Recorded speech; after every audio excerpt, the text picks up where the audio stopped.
Édifiez-vous davantage avec ces différentes thématiques scrutées par le révérend pasteur Zacharie Kabengele. Les 7 images de l'influence du chrétien dans le monde, le 7 fois de l'accomplissement de toutes choses, de la partie 1 à la partie 3, quel temps fait-il à l'horloge des dieux pour l'humanité? Délivré de l'esclavage pour servir l'Éternel, de la partie 1 à la partie 7. La résurrection du Seigneur Jésus-Christ. Les événements eschatologiques, de la partie 1 à la partie 10. Ce qui entre en toi détermine ce qui est en toi. La double portion, de la partie 1 à la partie 5. Retrouvez-nous également sur toutes les plateformes de réseaux sociaux. Zacharie Kabengele, Nouvelle Cité de David. YouTube, Zacharie Kabengele à Bible ouverte. Oui, bien-aimé peuple de Dieu, nous voulons ce matin encore revenir sur cette pensée sur laquelle le Seigneur nous parle depuis dimanche, toujours dans le cadre de notre thème de ce dernier temps, c'est-à-dire la vie dans le royaume de Dieu. La vie dans le royaume de Dieu. Alors cette semaine, nous appuyons sur la vision du prophète Ézéchiel au chapitre 47. C'est la vision de l'eau qui sort du temple. Le Saint-Esprit nous a convaincus de pouvoir partager sa parole avec vous sur cette pensée simple qui est la suivante, c'est-à-dire le Torah qui est l'image de la vie abondante et bénie par la parole de Dieu et par le Saint-Esprit. Le Torah qui est l'image d'une vie abondante et bénie par la parole de Dieu et par le Saint-Esprit. Il est vrai que c'est depuis dimanche que nous avons commencé à parler sur ce thème. Et compte tenu de l'abondance de la matière sur laquelle nous voulions écouter le Seigneur aujourd'hui, il est vrai que nous n'allons pas revenir sur le message de dimanche, mais nous allons essayer de pouvoir continuer en le complétant, bien sûr en rappelant l'essentiel qui nous permet de pouvoir continuer. Bien-aimé peuple de Dieu, donc en rappel, nous voulons dire ceci. En rappel, nous voulons dire que le Torah symbolise, d'abord, s'il vous plaît, lisons la parole du Seigneur. Ézéchiel, chapitre 47. Permettez que nous lisions d'abord la parole de Dieu. Ézéchiel, chapitre 47.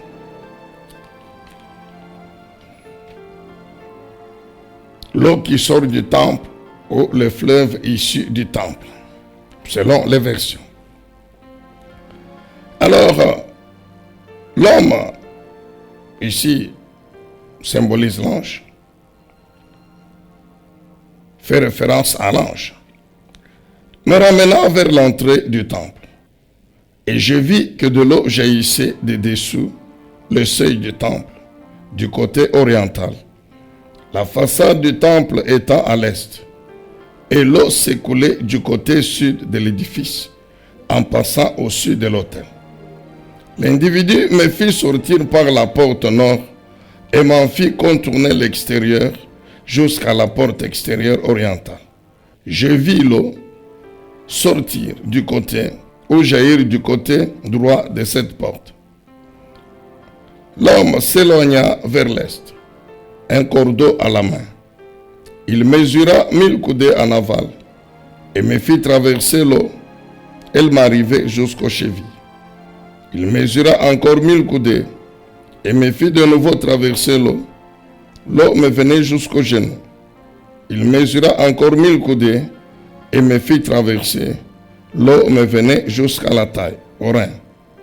Il mesura encore 1000 coudées. Maintenant, c'était un torrent que je ne pouvais plus franchir. car l'eau était si profonde qu'il fallait nager.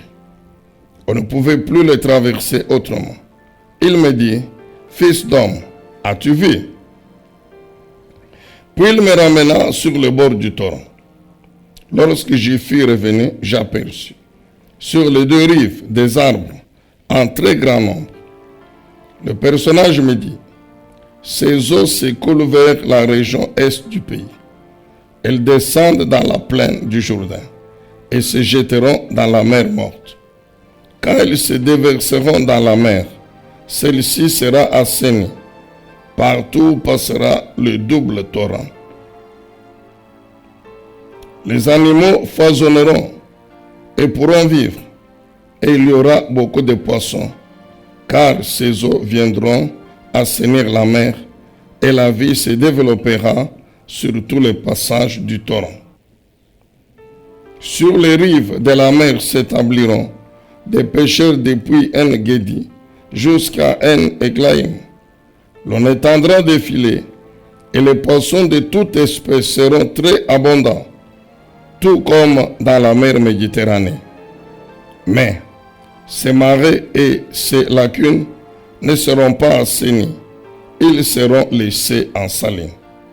Le long du torrent, sur chacune de ses rives, croîtront toutes sortes d'arbres fruitiers, dont le feuillage restera toujours vert, et dont les fruits ne s'épuiseront jamais. Chaque mois, ils porteront de nouveaux fruits, grâce aux eaux provenant du sanctuaire. Leurs fruits seront bons à manger, et leurs feuilles serviront de remède. Amen, bien-aimés. Est-ce qu'on peut acclamer la lecture de la parole de Dieu? Donc, bien-aimés, nous rappelons que nous parlons sur la pensée suivante. Le torrent qui est l'image d'une vie abondante et bénie par la parole de Dieu et par le Saint-Esprit. Nous voulons dans un premier temps rappeler ceci, que le torrent symbolise cette vie qui vient de Dieu, cette vie qui vient de Dieu. Il symbolise également les bénédictions qui sont issues du trône de Dieu. La vie qui vient de Dieu, qui sort du trône de Dieu, ainsi que les bénédictions qui accompagnent cette vie. Les bénédictions qui jaillissent du trône de Dieu. Bien-aimés, nous avons dit ceci, que c'est la vie de Dieu, cette vie qui sort du trône, n'est rien d'autre que la vie de Dieu. Et cette vie de Dieu, que les brebis, c'est-à-dire tous ceux qui ont cru véritablement en Jésus-Christ et qui vivent leur vie en conséquence, donc la vie que les brebis doivent vivre. Et c'est la vie que Jésus-Christ, le bon berger, nous a transmise. Donc, la vie qui sort du trône, ici, symbolisée par le torrent, c'est la vie de Dieu que le bon berger, le Seigneur Jésus-Christ, nous a transmise. Et nous avons insisté sur le fait, toujours en nous référant au contexte de cette vision, que cette vie que les brebis vivent, qu'ils tirent de Jésus-Christ le bon berger, ils ont la responsabilité de la communiquer aux autres. Ils reçoivent cette vie du bon berger, mais en même temps qu'ils reçoivent cette vie du bon berger, ils doivent la communiquer aux autres. Est-ce qu'on peut dire très bien Amen? Donc, quand nous rentrons au texte, la Bible commence par parler de l'eau. L'eau qui sort du temple. Différents niveaux, 4 niveaux différents. Premier niveau, l'eau aux chevilles. Le prophète dit que l'homme qui mesurait avec lui fait encore 1000 coudées. 1000 coudées correspondent à une distance de 450 55 mètres. Il mesure encore, l'eau monte, arrive au genou. Il mesure encore, l'eau monte, arrive au rein ou à la taille. Et puis enfin, 4e niveau, c'est le torrent. Il y a donc 4 niveaux, c'est la même eau qui sort du temple. Mais il y a 4 niveaux. Alors, soit dit en passant que les 4 niveaux, si le torrent représente le niveau maximum de la maturité dans l'église, de la croissance spirituelle dans l'église, alors les 4 niveaux, les 3 premiers niveaux, donc représentent différents niveaux de cette maturité. Nous avons dit que la vie du bon berger, c'est pour que les brebis puissent la vivre. Mais nous avons dit aussi que quand on regarde, on examine bien les choses dans les églises, on se rend compte que tous les chrétiens n'ont pas le même niveau spirituel de cette vie du bon berger, de Jésus-Christ. Tous les chrétiens n'ont pas le même niveau spirituel. Tous les chrétiens n'ont pas le même niveau spirituel de cette vie du bon berger. Pourtant, le bon berger, il ne donne pas cette vie partiellement. C'est-à-dire aux uns, il donne 20%, aux autres 50%, aux autres 100%. La volonté de Jésus-Christ, notre bon berger, c'est que chacun de nous, chaque membre de sa bergerie, de son royaume, de son église, puisse vivre sa vie à 100%. Mais l'expérience montre que malheureusement ce n'est pas cela. Donc les 4 niveaux symbolisent, les 4 niveaux d'eau symbolisent donc les 4 niveaux de cette maturité spirituelle, du niveau spirituel de la vie du bon berger que vivent les brebis dans les églises.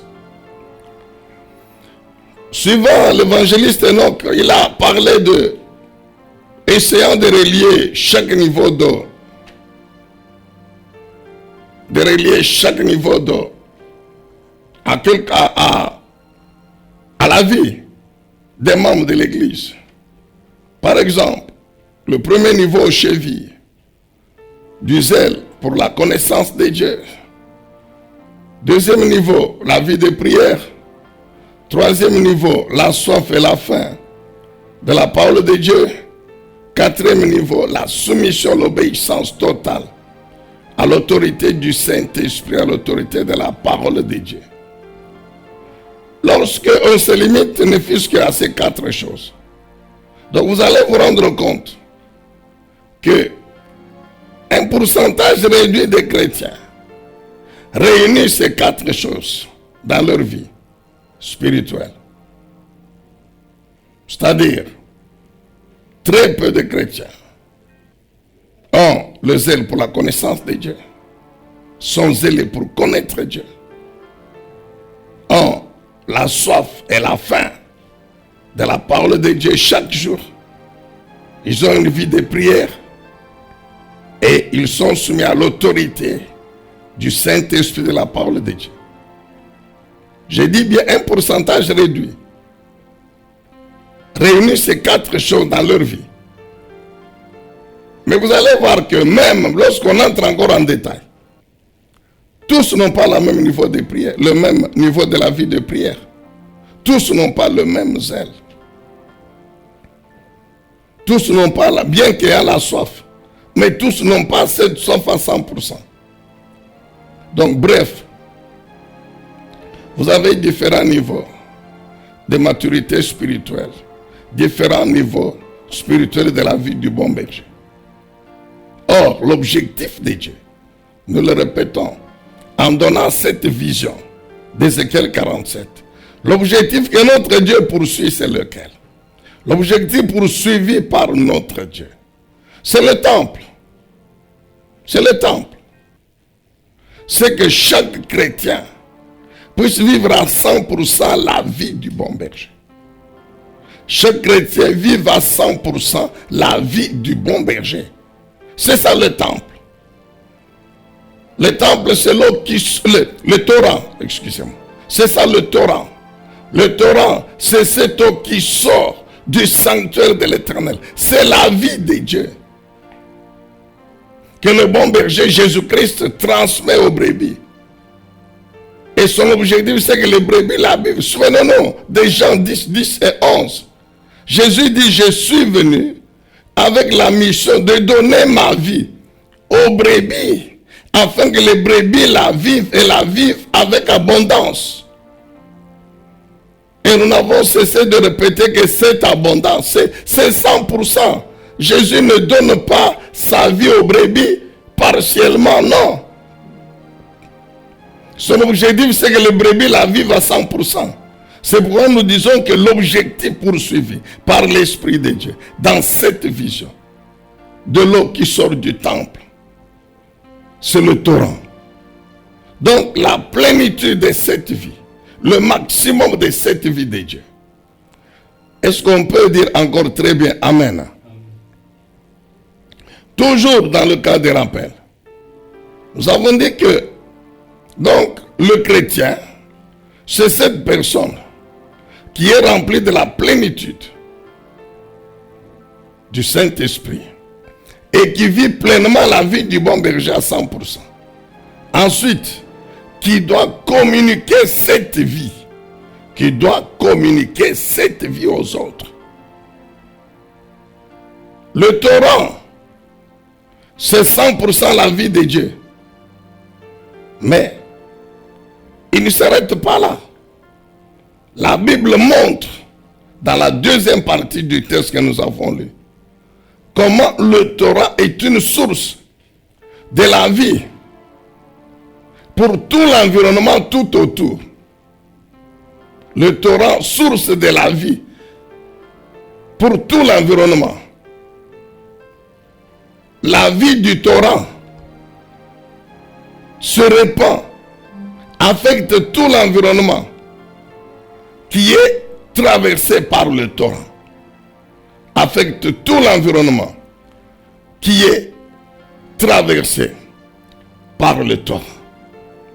Nous avons dit que la pensée, il faut qu'on corrige, que la pensée, le torrent est l'image de la vie, l'image de la vie abondante et bénie par la parole de Dieu et par le Saint-Esprit.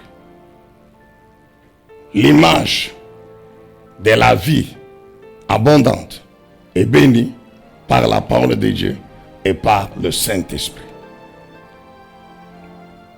Amen, bien-aimé dans le Seigneur. Donc le chrétien, cette personne remplie de la plénitude du Saint-Esprit et qui vit pleinement la vie du bon berger et qui a la responsabilité de la communiquer aux autres. C'est une vie bénie. Et le chrétien a la responsabilité de transmettre, de communiquer cette vie bénie aux autres. Nous étions en train de dire que le torrent communique la vie qu'il a à tout l'environnement dans lequel il se trouve, qu'il traverse. En commençant par ses bords. Sur ses bords, il y a la forêt, les arbres, qui produisent du fruit chaque mois. Le feuillage toujours vert. Chaque mois, les arbres produisent du fruit. Et les fruits que les arbres produisent servent de nourriture. Et les feuilles des arbres servent de remède. Non seulement cela, les eaux du torrent contiennent des poissons de toute espèce en abondance. La Bible parle des animaux qui foisonnent. Puisqu'au bord du torrent, c'est une forêt. Donc nous supposons que les animaux sont dans cette forêt. Et ils foisonnent et ils se multiplient. La Bible dit que quand le torrent, les eaux du torrent, pénètrent dans la mer, quand les eaux du torrent pénètrent dans la mer, morte, la mort qui est dans cette mer disparaît, c'est la vie. Nous avons déjà expliqué, nous tous, nous savons pourquoi. Il s'agit, bien aimé, nous avons dit ceci dimanche, que c'est vrai, c'est une vision prophétique.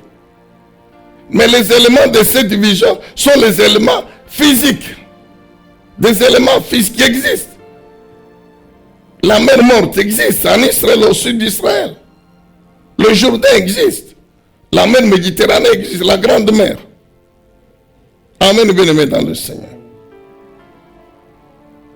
Donc la Bible dit, quand les eaux du Torah entrent dans la mer morte, où il n'y a pas de vie. Pourquoi il n'y a pas de vie? C'est à cause des taux de salinité très élevés. C'est une eau qui a atteint le degré de sursaturation très élevé en sel. Grande concentration de sel qui exclut toute vie. C'est pourquoi on l'appelle la mer morte. Il n'y a pas de vie là-bas. Ni animale, ni poissonneuse, ni végétale. Mais la vision dit quoi? Ézéchiel dit quoi? Quand les eaux du torrent sont entrées dans la mer, la mort a disparu.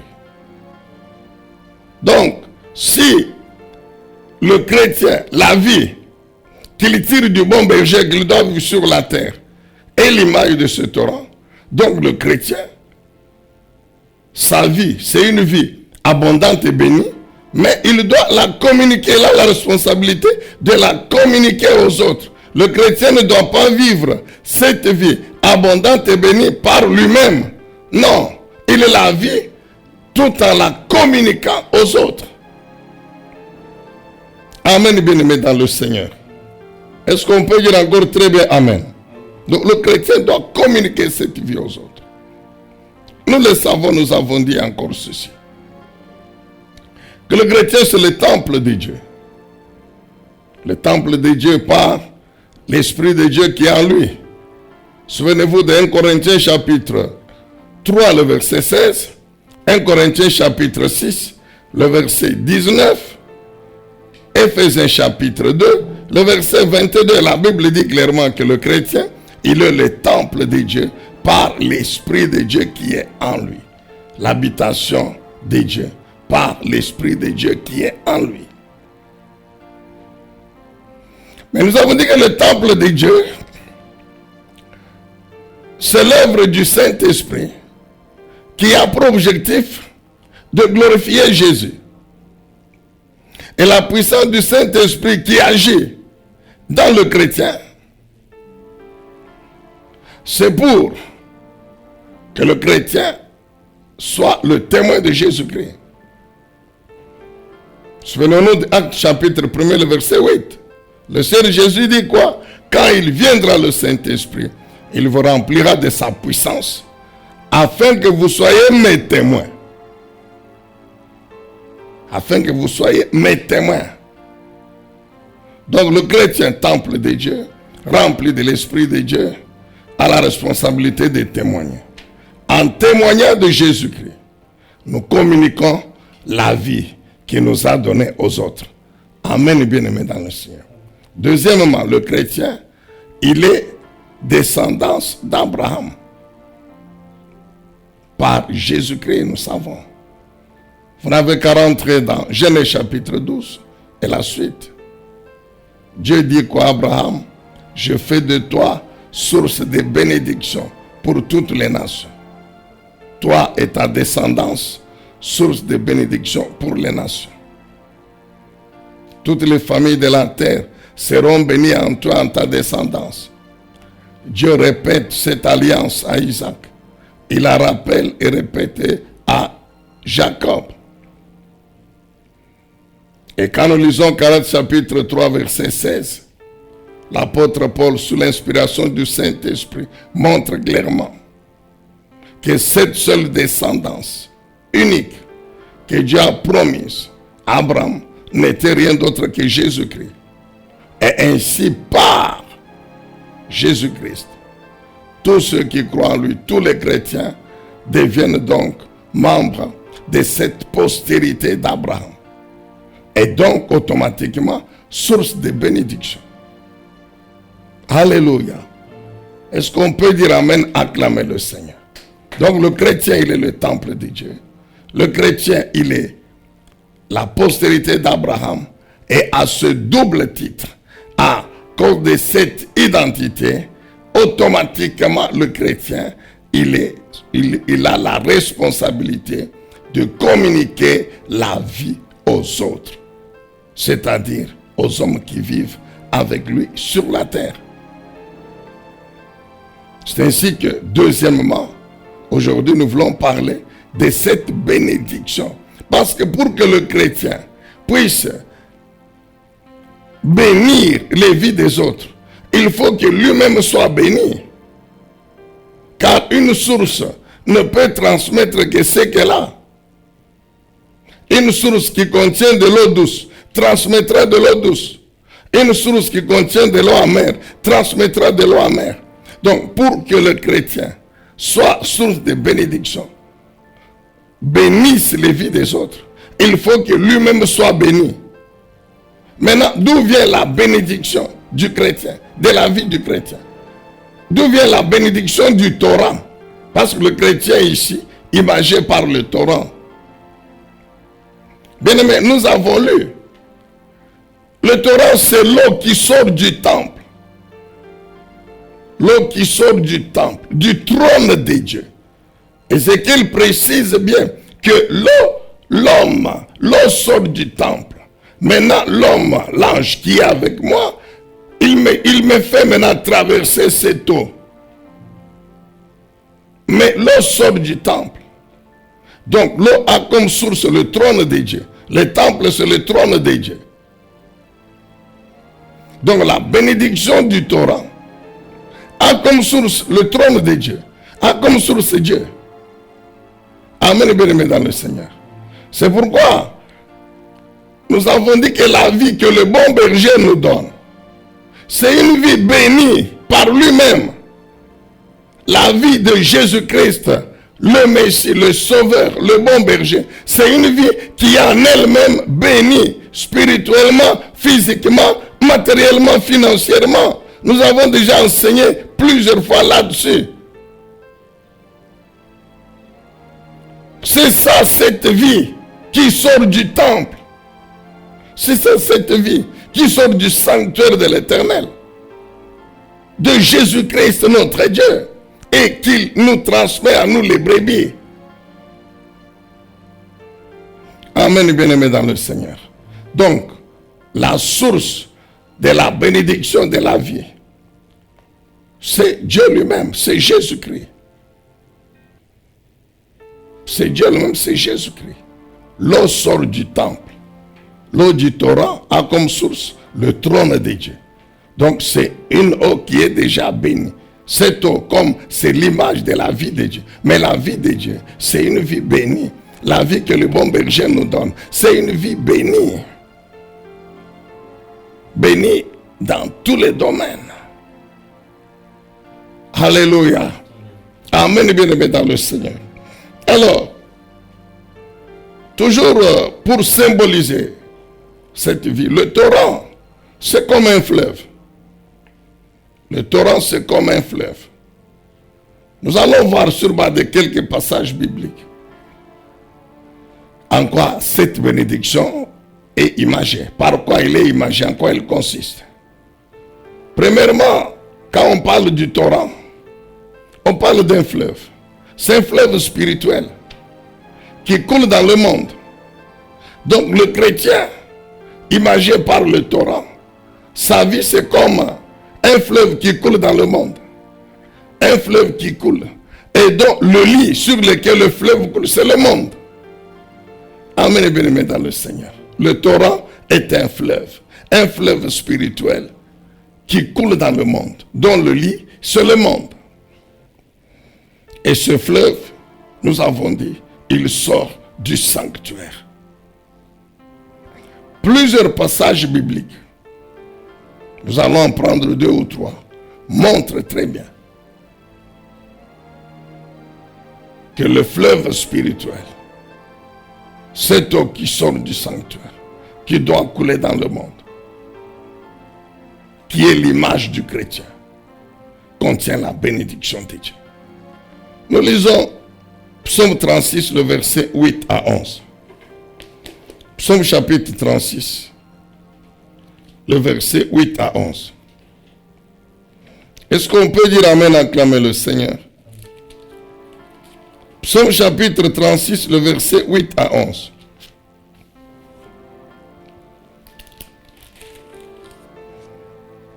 Voici ce que déclare la parole du Seigneur. 8. Psaume 36, 8 à 11. Que ton amour est précieux, ô Dieu. Sous tes ailes, les humains se réfugient. Ils se restaurent des mets généreux de ta maison. Au torrent de tes délices, ou bien de ta bonté, tu leur donnes à boire. Car chez toi est la source de la vie. C'est dans ta lumière que nous voyons la lumière. Maintiens donc ton amour à tous ceux qui te connaissent. Manifeste ta justice à ceux qui sont droits de cœur. Amen, bien-aimés. Bien-aimés, dans ces quelques versets qui font allusion à ce fleuve spirituel qui sort du trône et qui coule dans le monde, nous trouvons plusieurs éléments qui témoignent de la bénédiction de Dieu, qui composent la bénédiction de notre Dieu. Et certains de ces éléments sont liés à sa nature, à la nature même de notre Dieu. Donc l'eau qui sort du sanctuaire, cette vie qui sort du trône de Dieu, elle est bénie. Pourquoi? Parce que cette vie, cette bénédiction est manifestée par l'amour de Dieu. Dans ce texte, il est question de l'amour de Dieu. Il est question de la bonté de Dieu. Il est question de la protection de Dieu. Il est question de la nourriture, de la pourvoyance qui vient de Dieu. Il est question de la lumière, de la justice. Amen, bien-aimés dans le Seigneur. Tous ces éléments constituent la bénédiction de Dieu.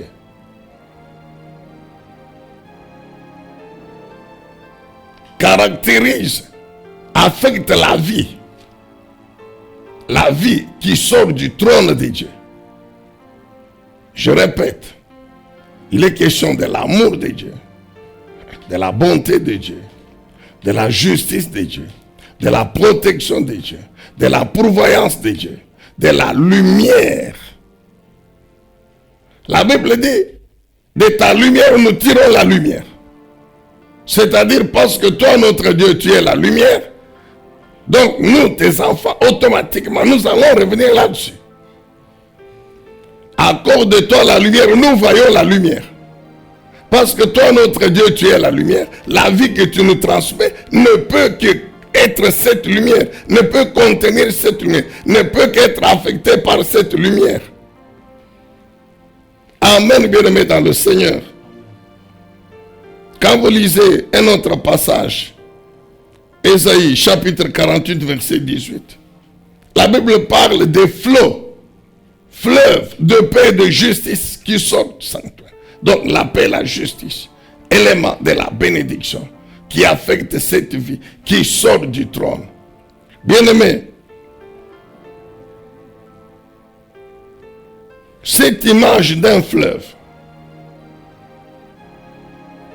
spirituel qui sort du trône, le torrent, avec des arbres au bord, dont le feuillage est toujours vert, avec des arbres au bord, qui produisent du fruit chaque mois, les fruits qui servent de nourriture, les feuilles qui servent de remèdes, de médicaments pour soigner les maladies,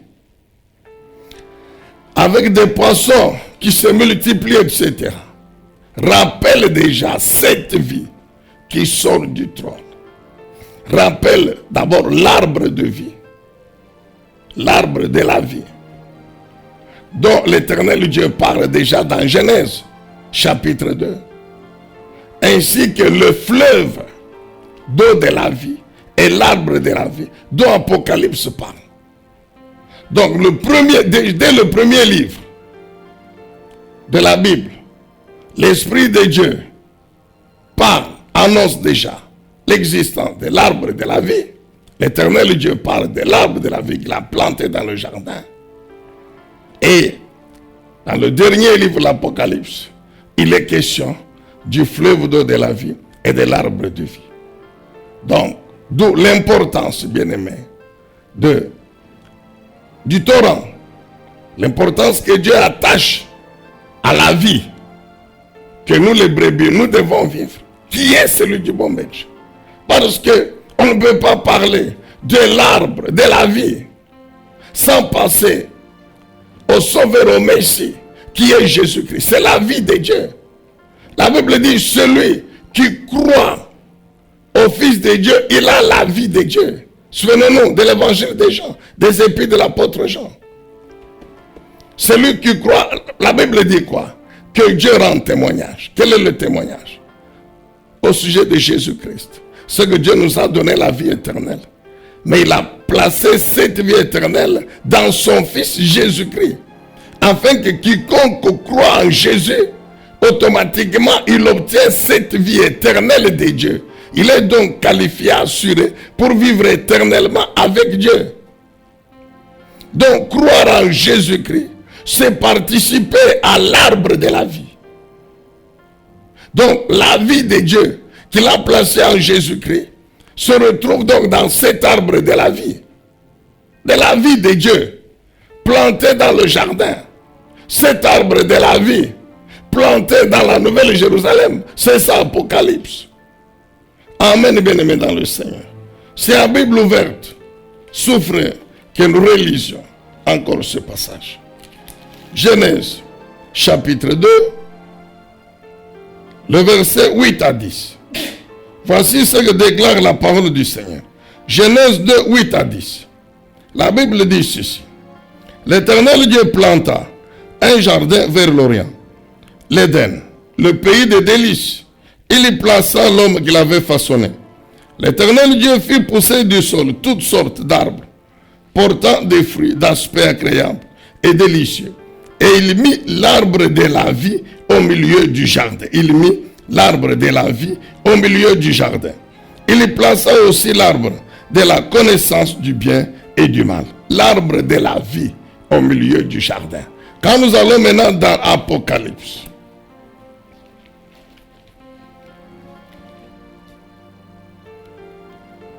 Apocalypse chapitre 22, le verset 1er, voici ce que déclare la parole du Seigneur. Finalement, l'ange me montra le fleuve d'eau de la vie, limpide comme du cristal, qui jaillissait du trône de Dieu et de l'agneau. Amen. Le fleuve d'eau de la vie. C'est la vie qui vient de Dieu, qui sort du trône de Dieu et de l'agneau. L'agneau, c'est Jésus-Christ, l'agneau de Dieu. C'est Jésus-Christ. Alléluia. Amen, bien-aimé dans le Seigneur. Au milieu de l'avenue de la ville, quelle ville? C'est la Nouvelle Jérusalem. Entre deux bras du fleuve se trouve l'arbre de vie. Il produit 12 récoltes, donc chaque mois. Il produit 12 récoltes chaque mois. Donc, vous voyez la relation étroite entre Apocalypse 22 ainsi que la vision d'Ézéchiel. Amen, bien-aimés dans le Seigneur. Ce qui nous permet donc de comprendre encore que le torrent, c'est cette vie qui sort du trône de Dieu, du sanctuaire, et qui lui donne à ses brebis, pour que les brebis la vivent. C'est en même temps l'image du chrétien. Cette personne remplie de cette vie. Puisque le chrétien doit communiquer cette vie. Doit communiquer cette vie. Le chrétien, il a cette vie qui est bénie en abondance. Qui sort du trône de Dieu et de l'agneau. Alléluia. Que le Saint-Esprit nous aide. Alors, 12 récoltes. Chaque mois, il porte son fruit. Ces feuilles servent à guérir le peuple. Amen. Ces feuilles servent à quoi? À guérir le peuple. Ça, c'est la vie que le torrent transmet. Cette vie qu'il reçoit du trône, il la transmet. Amen, bien-aimé dans le Seigneur. Il la transmet aux arbres. Et les arbres qui reçoivent cette vie, leurs fruits servent de nourriture, leurs feuilles servent de remèdes pour guérir le peuple. Donc, bien-aimé, le torrent, le chrétien, c'est cette vie de Dieu qu'il a, qui est bénie abondamment. Et il a la responsabilité de la transmettre aux autres. Alors, c'est ça notre dernier point de ce jour, c'est-à-dire le torrent qui est le chrétien appelé à communiquer la vie et la bénédiction aux autres, c'est-à-dire aux hommes et aux femmes qui vivent dans le monde avec nous, les chrétiens. Alors nous lisons Matthieu chapitre 5, versets 13 à 14. Matthieu 5, 13 à 14.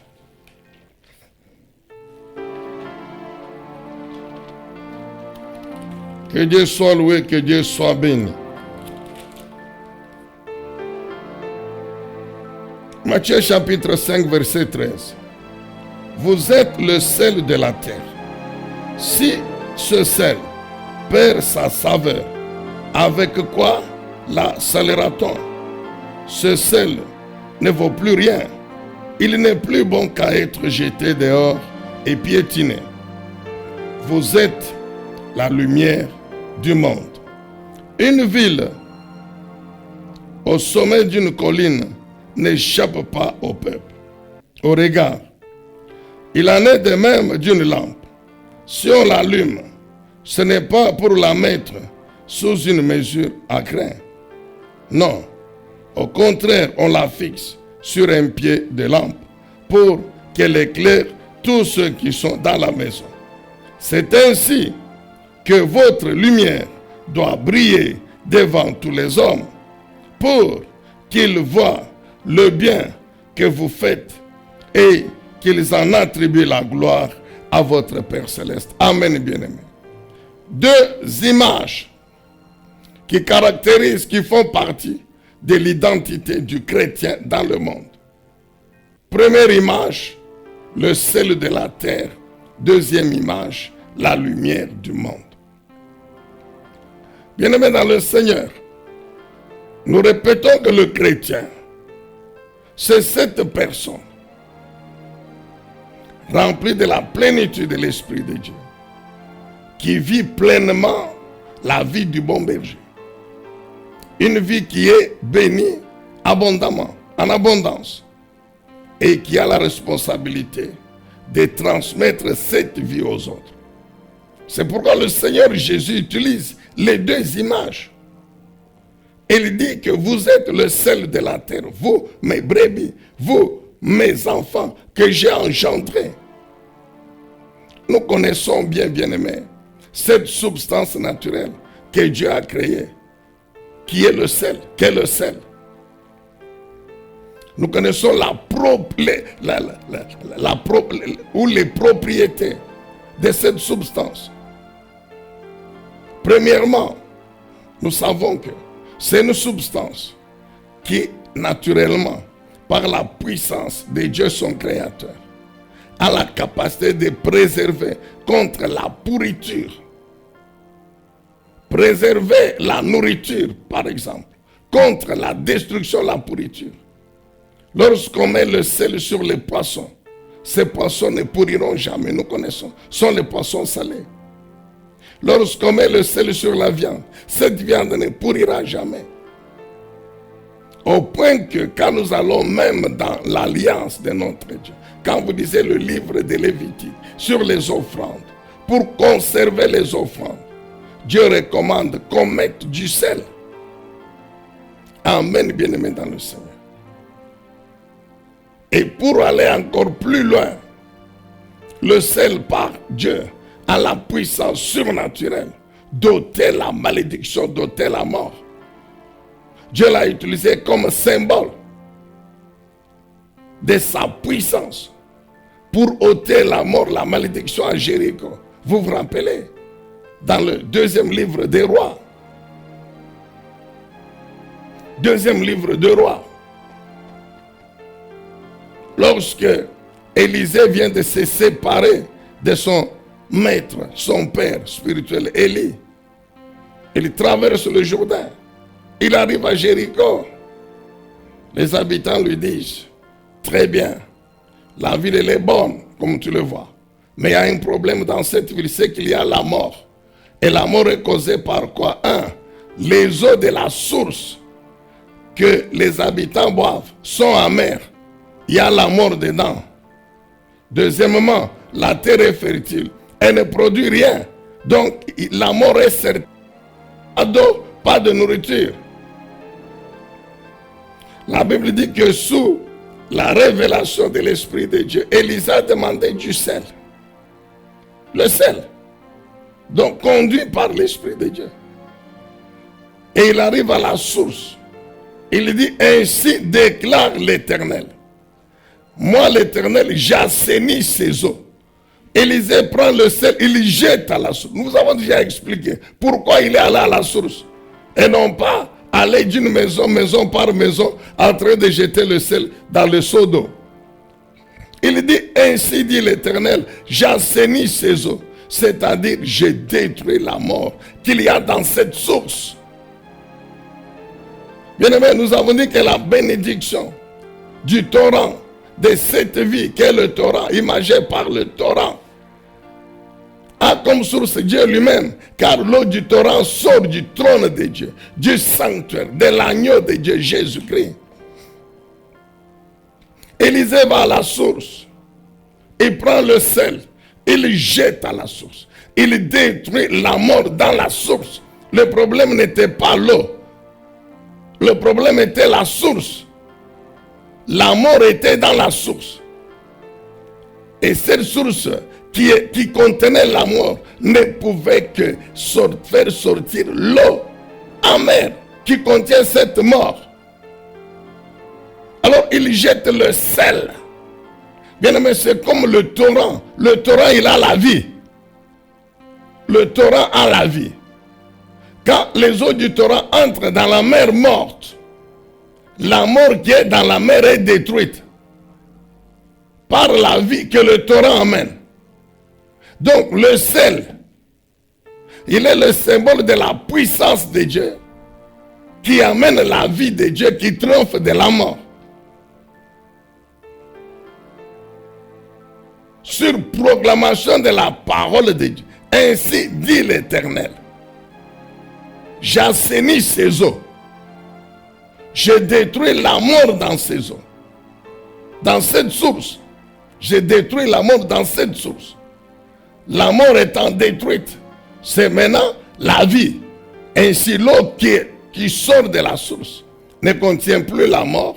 C'est une eau qui contient la vie. Et donc les hommes peuvent la vivre. Et la Bible déclare, même la malédiction, la stérilité qui affectait le sol a été détruite. Remplacé par la fertilité. Amen, bien-aimés dans le Seigneur. Donc, le sel, substance créée par Dieu, et Dieu lui a donné une puissance qui donne le goût même aux aliments. Nous savons que des aliments préparés sans sel et avec sel n'ont pas le même goût. Donc le sel non seulement amène la préservation, la protection contre la pourriture, la destruction, le sel amène le goût, le sel amène la vie. Là où il y a la mort. Alors quand le Seigneur Jésus utilise cette image pour dire que nous les chrétiens, nous sommes le sel de la terre. La terre ici c'est quoi? Ce n'est pas la terre seule, non. Nous sommes les sels des hommes qui vivent sur la terre avec nous. Nous sommes bien sûr les chrétiens, membres du royaume de Dieu, mais nous sommes encore dans le monde.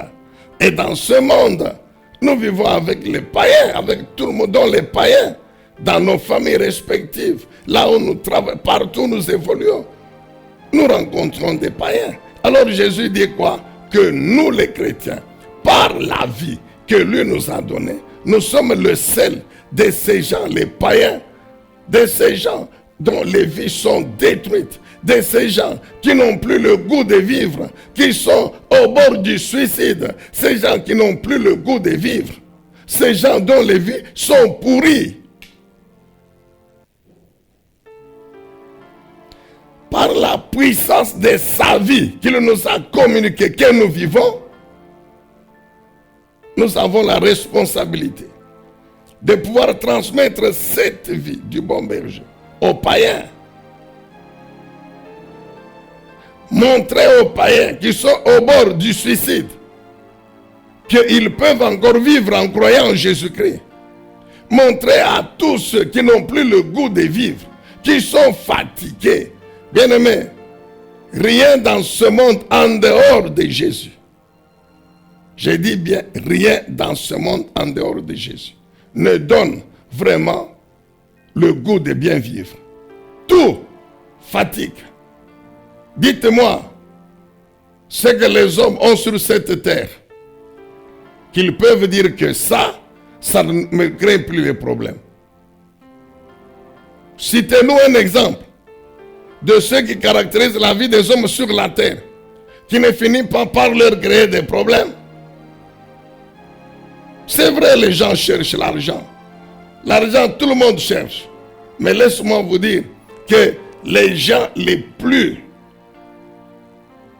riches, les milliardaires en dollars dans ce monde, ils vont vous dire que malgré l'argent, ils n'ont pas le sommeil. Malgré l'argent, ils n'ont pas la paix. Malgré l'argent, ils ont ceci. Mais nous savons, non. Mais il y en a qui meurent de cancer tout en ayant l'argent. Milliardaires, mais ils meurent de cancer. Donc pour dire que l'argent, même l'argent que tout le monde cherche là, ne suffit pas pour résoudre tous les problèmes. Mais il y a une seule source de solution à tous les problèmes de l'homme, c'est Jésus-Christ.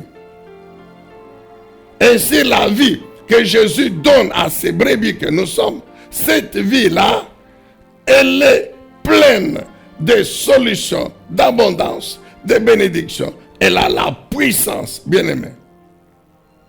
C'est pourquoi disons aux païens qui n'ont plus le goût de vivre, en tant que sel de la terre, chrétiens, nous avons la responsabilité. Parlons aux membres de nos familles biologiques qui n'ont plus le goût de vivre, qui sont fatigués par les choses de la terre, qui sont près de se suicider. La vie n'a plus de goût. Mais en tant que sel, nous avons la responsabilité d'amener le goût de vivre dans les vies de ceux qui ont perdu ce goût. D'amener encore l'espoir, l'espérance de vivre dans les vies de ceux qui n'ont plus cette espérance. Amen, bien-aimés. C'est pourquoi le Seigneur dit quoi? Vous êtes le sel de la terre. Mais il ajoute, vous êtes la lumière du monde. Quand on parle de lumière, on voit directement les ténèbres. Les gens qui sont dans le monde, les païens, sont sous la domination de Satan. Ce sont les puissants des ténèbres qui règnent dans leur vie. Qui dit ténèbres dit péché et toutes ses conséquences, dont la mort spirituelle, la séparation d'avec Dieu et tout ce que cela entraîne comme conséquence. Même la mort physique, bien-aimée, peut être conséquence du péché. Il y a les malédictions de plusieurs origines. Il y a la domination de Satan. Amen, bien-aimés dans le Seigneur. Les ténèbres règnent dans le monde. Et le prince du royaume des ténèbres, c'est Satan. Les puissants des ténèbres ont comme chef suprême Satan et les démons. Et ils règnent dans ce monde. Et ils détruisent les vies des gens. Quand le Seigneur Jésus vient, il dit quoi? Jean 8:12. Je suis la lumière du monde. Avant même que lui ne vienne, l'Éternel Dieu a tenu à annoncer, quand il a annoncé par les prophètes la venue du Messie, du Sauveur du monde. Ésaïe particulièrement, il annonce, il viendra comme la lumière. La lumière qui va éclairer les nations. Il viendra comme ce sauveur qui a la puissance de mettre fin au règne des ténèbres dans le monde, de sauver les vies des hommes, des puissants des ténèbres, de les délivrer de ces puissances. C'est pourquoi il dit, je suis la lumière du monde. Quand il est là, en chair et en os, Jean 8, 12, il dit, je suis la lumière du monde. Tout homme qui croit en moi ne marchera jamais dans les ténèbres. Comme pour dire, sa vie ne sera jamais détruite par les ténèbres, par les puissances des ténèbres. Mais sa vie sera bénie par la lumière. C'est ainsi que quand il arrive, sa mission c'est quoi? Tous ceux qui croient en lui, il les transfère des ténèbres, c'est-à-dire du royaume, du monde, où ils sont sous les puissants des ténèbres, il les fait entrer dans son royaume, où c'est la lumière. Amen, bien-aimés dans le Seigneur. Et comme la lumière engendre la lumière, souvenez-vous, en vous donnant dimanche l'exemple du Torah, je vous ai dit que l'homme par excellence, l'image du Torah, c'est Jésus-Christ, homme. Comme il est la lumière engendre la lumière. Là où il y a la lumière, c'est la lumière. Jésus, il est notre Père, notre Dieu. Il est lumière. Mais nous, ses enfants, qu'il a engendrés, nous ne pouvons être que la lumière. C'est pourquoi il dit, vous aussi, mes disciples, mes brebis, vous êtes la lumière du monde. C'est-à-dire, par moi, par ma puissance, par ma vie que je vous donne, cette vie a la puissance. N'oublions pas que la vie du bon berger, nous la vivons comment? Par sa parole et par la puissance de son esprit. Alors cette vie, en elle-même, elle a la puissance d'anéantir des ténèbres partout où vous êtes, partout où vous passez. Comme vous avez ma vie, vous mes brebis, cette vie a la puissance de détruire, d'anéantir les ténèbres partout. C'est pourquoi il dit, vous êtes la lumière. Lisons, nous sommes en train de terminer. Lisons Actes chapitre 26. Actes des apôtres, chapitre 26. Actes des apôtres, chapitre 26.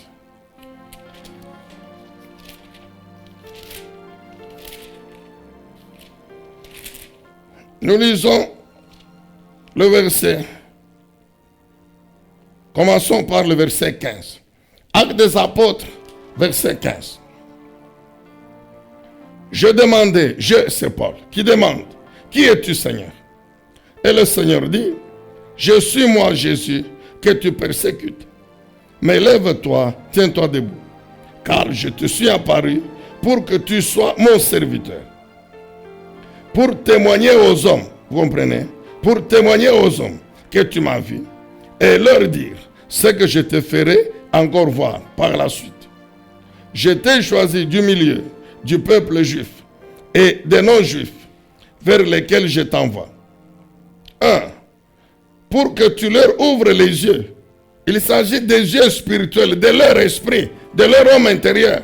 Pour que tu leur ouvres les yeux afin qu'ils voient et qu'ils passent des ténèbres à la lumière.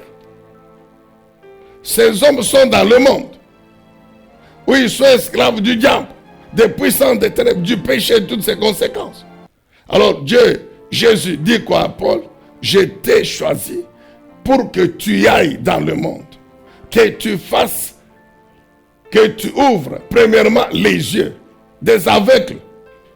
C'est les aveugles spirituels. Comment? En leur proclamant la parole.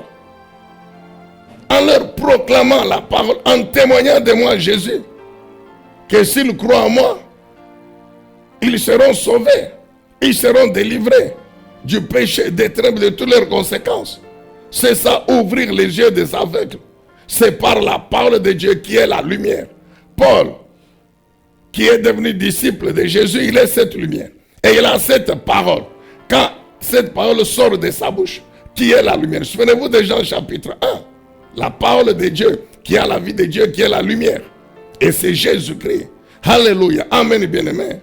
Deuxième chose que Dieu montre à Paul qu'il va faire, c'est que non seulement tu leur ouvres les yeux pour qu'ils passent des ténèbres à la lumière, mais en même temps, tu les fais passer de la puissance de Satan à la puissance de Dieu. Bien-aimés, quand nous étions dans le monde, nous étions sous le règne de Satan, de sa puissance. Mais maintenant que nous sommes dans le royaume de Dieu, automatiquement, nous sommes sous la puissance de Dieu. C'est la puissance de notre Dieu qui soutient nos vies, qui protège nos vies, qui bénit nos vies. Amen, bien-aimés. Et le Seigneur ajoute, pour qu'ils reçoivent par la foi en mon nom, moi Jésus, le pardon de leurs péchés, et qu'ils deviennent aussi membres, qu'ils aient aussi leur part dans cet héritage que moi je réserve à tous les miens, à tous les saints.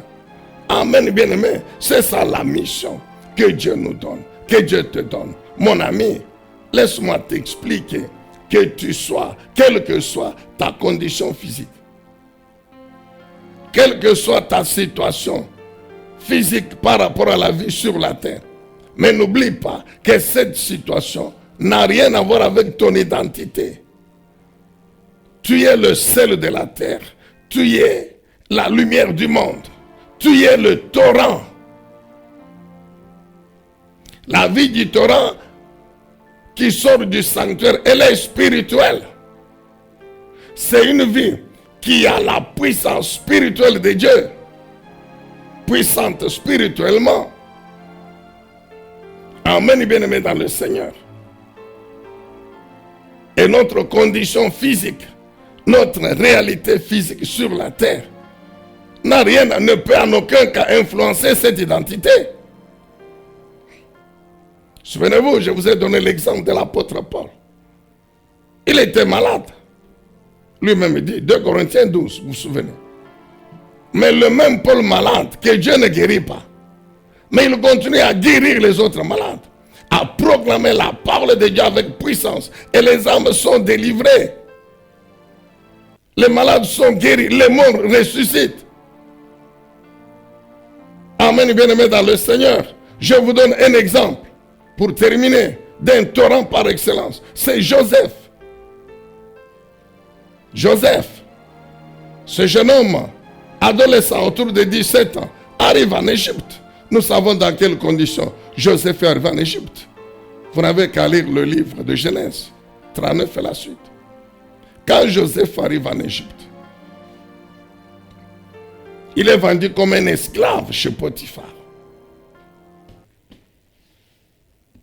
Nous connaissons les conditions physiques d'un esclave. Lui, Joseph, avant d'être vendu, la tunique qu'il avait a été enlevée par ses frères. Donc Joseph a été vendu, nu ou presque nu. S'il avait le caleçon, ok. Mais à supposer qu'il n'avait pas de caleçon. Donc, ce jeune homme est parti nu, un esclave, enchaîné. Mais la Bible dit quoi?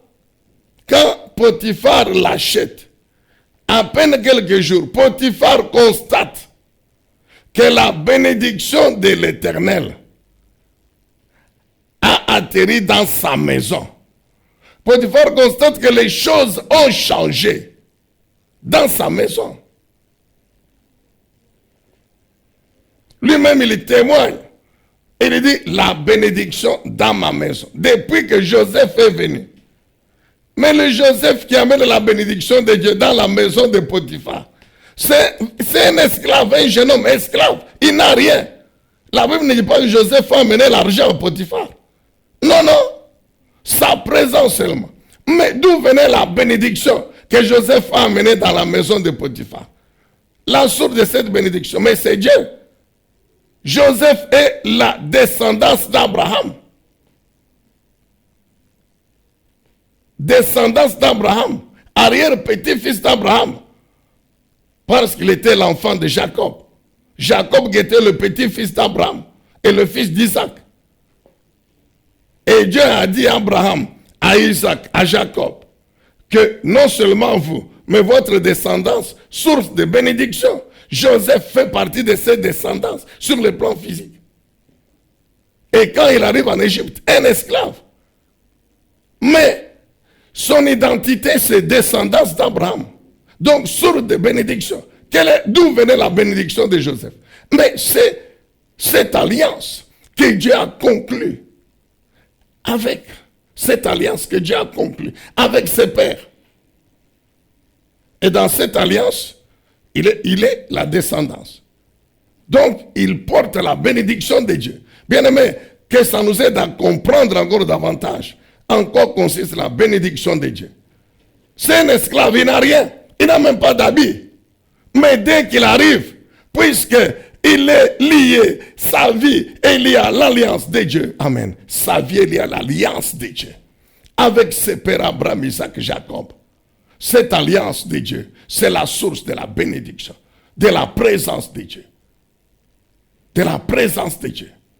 C'est ainsi que Potiphar va l'établir comme intendant. Vous comprenez? Joseph devient l'intendant de toute la maison. C'est lui qui gère tout. Potiphar lui dit, il n'y a que là où tu ne peux pas toucher, seulement ma femme. Et puis tu t'occupes de ma nourriture, c'est tout. Le reste, gère comme tu veux. Parce que tu as béni, tu as amené la bénédiction de l'Éternel dans ma maison. Quand Joseph arrive en prison, c'est un prisonnier, mais nous savons, Dieu dit, la Bible dit quoi? La grâce de Dieu était avec lui. Au point que Joseph n'était plus un prisonnier. Mais Joseph était maintenant le chef de la prison. Parce que le chef de la prison lui a tout laissé. De même que Potiphar lui avait tout laissé, le chef de la prison lui a tout laissé. Est-ce que vous comprenez ça? Et enfin, quand il sort de la prison, il est devant Pharaon. Il est devant Pharaon. Qu'est-ce que Joseph a? C'est l'Esprit de Dieu qui lui donne la sagesse, l'intelligence pour interpréter les songes. C'est tout. C'est tout. Quand Joseph arrive devant Pharaon, c'est tout ce qu'il a. C'est la sagesse de Dieu, c'est l'intelligence de Dieu, c'est l'onction de Dieu, c'est l'Esprit de Dieu. C'est tout ce que Joseph a. C'est que quand maintenant il interprète les deux songes de Pharaon, automatiquement, il sauve toute l'Égypte de la mort par la famine. De la mort par la famine. Et c'est ça maintenant qui lui ouvre la voie au règne sur l'Égypte. Maintenant, quand Joseph commence à régner sur l'Égypte, amen et bien-aimé, à régner sur l'Égypte, comment? C'est par la bénédiction qu'il avait. Quelle bénédiction? La sagesse de Dieu, l'onction de Dieu, c'est tout. C'était pas l'argent. Joseph n'a pas, en sortant de la prison, amené des malles d'argent à Pharaon pour dire, prenez ces malles d'argent, achetez le blé, comme ça vous allez échapper à la famine. Non, non. La sagesse seulement, l'intelligence, l'onction, pour interpréter seulement les songes, a suffi pour que Joseph, maintenant, devienne premier ministre de toute l'Égypte. Maintenant, suivez. Dès 30 ans, quand Joseph monte sur le trône en Égypte, dès 30 ans à 110 ans à sa mort, Joseph, sa vie était bénie. Spirituellement, parce qu'il était toujours en alliance avec l'Éternel, mais aussi matériellement, financièrement. Donc, bien-aimé dans le Seigneur, n'oublie pas, cher ami chrétien, que tu es le chrétien. Tu es cette personne qui est remplie de la plénitude de l'Esprit de Dieu et de la vie du bon berger. Et que cette vie, elle est avant tout spirituelle. Et que c'est en tant que telle, c'est cette vie spirituelle, la puissance de cette vie, que tu es appelé à communiquer aux autres, quelle que soit ta situation physique. Et en communiquant cette vie aux autres, que tu le veuilles ou non, ce qui est spirituel, la bénédiction spirituelle engendrera des aspects matériels et financiers. Souviens-toi toujours de Joseph. Il va en Égypte comme un esclave, mais toute sa vie a été bénie abondamment et matériellement. Amen, bien-aimé, dans le Seigneur. Est-ce qu'on peut dire encore très bien Amen? Que Dieu soit loué, que Dieu soit béni. Donc notre prière encore aujourd'hui, à la fin de ce message, c'est que par la puissance de la grâce du Saint-Esprit, que toi et moi, nous continuons à être ce torrent, ces personnes dont les vies sont bénies abondamment par notre Dieu. Et nous avons la responsabilité de transmettre cette vie en tant que sel de la terre et lumière du monde. Amen. Est-ce qu'on peut acclamer le Seigneur, Dieu Tout-Puissant? Que Dieu soit loué. Édifiez-vous davantage avec ces différentes thématiques scrutées par le révérend pasteur Zacharie Kabengele. Les 7 images de l'influence du chrétien dans le monde, le 7 fois de l'accomplissement de toutes choses, de la partie 1 à la partie 3, quel temps fait-il à l'horloge des dieux pour l'humanité? Délivré de l'esclavage pour servir l'Éternel, de la partie 1 à la partie 7. La résurrection du Seigneur Jésus-Christ. Les événements eschatologiques, de la partie 1 à la partie 10. Ce qui entre en toi détermine ce qui est en toi. La double portion, de la partie 1 à la partie 5. Retrouvez-nous également sur toutes les plateformes de réseaux sociaux. Zacharie Kabengele, Nouvelle Cité de David. YouTube, Zacharie Kabengele à Bible ouverte.